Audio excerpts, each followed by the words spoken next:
Eu vou chamar agora a Maria Maciel, que está ouvindo agora, porque eu quero saber se a polícia já fez o pedido de medida protetiva em favor dessa idosa e quais são as ações a partir de agora, desse momento. Maria, boa tarde. Boa tarde, Wilson. Olha, foi aberto um inquérito para apurar todo esse ocorrido e também, sim, solicitadas medidas protetivas. Aqui do meu lado está a delegada Rebeca Cordeiro, que é da Delegacia Especializada de Crimes contra Vulneráveis, para falar então sobre essa situação. Essa medida protetiva já foi concedida? A Justiça já decidiu? Boa tarde. Boa tarde. Sim, a medida protetiva ela foi peticionada para a Justiça tão logo nós tomamos conhecimento do fato, né? Nós colhemos o depoimento da dona Carmen e encaminhamos o pedido para a Justiça, que já foi concedido. Mas a medida concedida foi apenas a proibição da aproximação do filho e da nora da idosa, né? O restante, cabe à investigação provar de que houve fraude nessa venda. E como é que quais vão ser os próximos passos agora? Já foram ouvidas testemunhas, depoimentos de quem? Foram ouvidas 2 testemunhas, a gente não costuma divulgar o nome dessas pessoas. Nós intimamos também como testemunhas as pessoas que compraram essa residência, porque a gente tem que saber exatamente como é que foi feita essa compra. Infelizmente, na primeira, o inquérito não está mais adiantado, porque na primeira intimação eles não compareceram, foi feita uma segunda intimação, caso eles não compareçam, eles vão estar cometendo crime de desobediência e podem ser conduzidos coercitivamente à delegacia, certo? A gente só não pode conduzir coercitivamente os autores. Posteriormente, a essa oitiva de todas as testemunhas, os autores serão ouvidos. Mas a gente primeiro tem que colher todas as provas antes de interrogar os autores. No caso aí, os autores, o filho e a nora, que vão ter que vir à delegacia prestar esclarecimentos de tudo isso que a idosa relatou. Exatamente, eles têm que prestar esclarecimentos de tudo isso. Como é que foi feito, como ela era tratada, primeiramente, que isso é um caso muito grave de maus tratos e cárcere privado.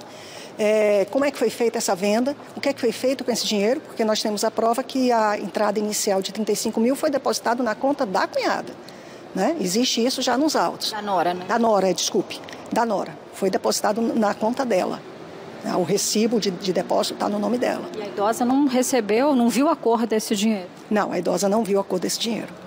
Inclusive, a gente solicitou também, na medida protetiva, não foi dado inicialmente a condução a algum tipo de abrigo, porque ela está agora morando de favor numa casa, uma pessoa que já disse que não tem condições de mantê-la, e é uma situação muito trágica, porque ela saiu só com a roupa do corpo de casa.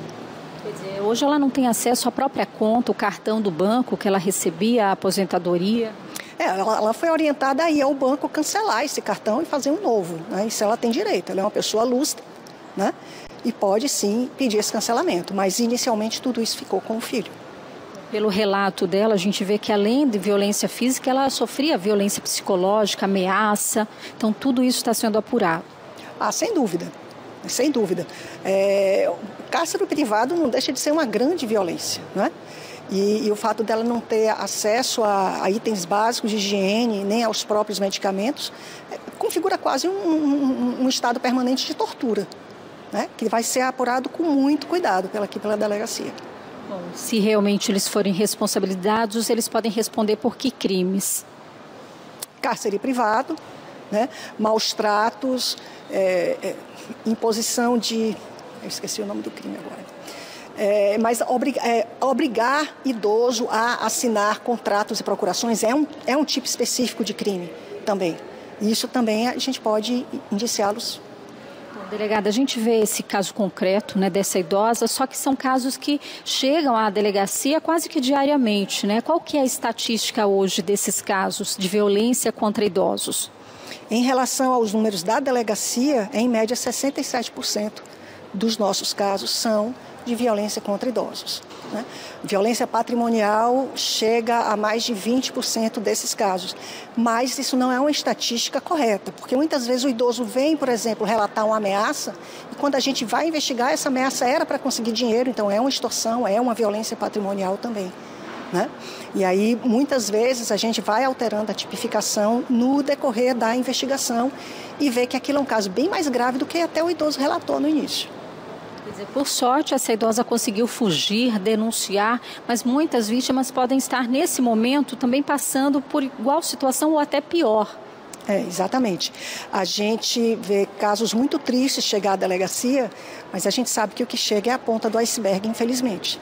As pessoas idosas que estão em pior situação não conseguem sequer acesso à delegacia. Né? Dependem, talvez, de uma denúncia anônima, de um vizinho, de uma pessoa que veja a situação, para então a polícia ter conhecimento e poder ir lá averiguar o que é que está acontecendo. E a importância da sociedade também estar atenta, né? Vizinhos, conhecidos.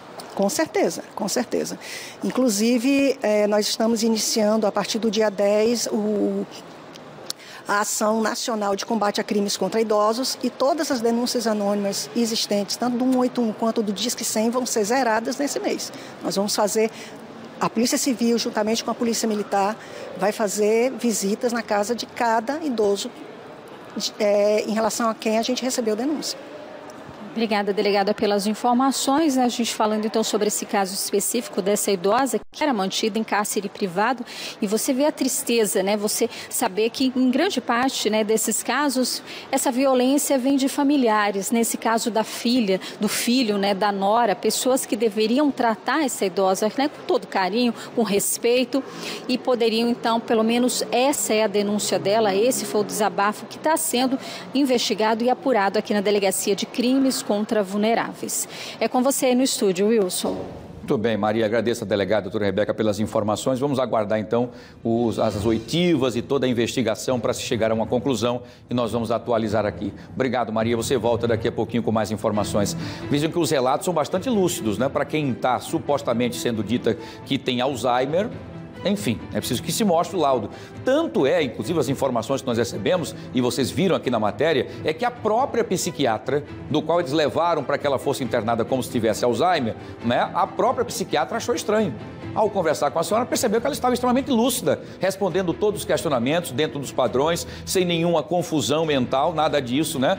E aí ela achou estranho. Tanto é que foi a própria médica que acionou a polícia para que aí dissesse: eu acho que está tendo má fé dos filhos aí em relação a essa senhora. E ela relata com requinte de detalhes de tudo que ela viveu, o terror que ela viveu. Inclusive, o pior de tudo é ouvir o filho que deveria proteger. A nora, tudo bem que não tem nada a ver com ela, enfim, que seja uma vagabunda, qualquer, sei lá. Mas o filho... Porque no dia que alguém, se fosse o meu caso, eu casasse com alguém, por mais que eu amasse, e a minha companheira dissesse: a sua mãe eu odeio, eu falei: ó, a partir de agora, então, você segue a sua vida e eu vou seguir a minha. Eu te amo, te adoro, mas eu amo mais a minha mãe, tá? E eu só estou aqui por causa da minha mãe. Então, primeiro a minha mãe, depois vem você. Mas aqui está sendo o inverso. O filho está, neste contexto, numa terrível cena de terror, como nós vimos aqui a própria senhorinha narrando. Eu espero que ela consiga reaver, e vai conseguir reaver, a sua casa, todos os detalhes, para que ela possa seguir com carinho, com atenção, com respeito, e que essas pessoas, se forem comprovados realmente tudo isso, sejam punidos no rigor da lei.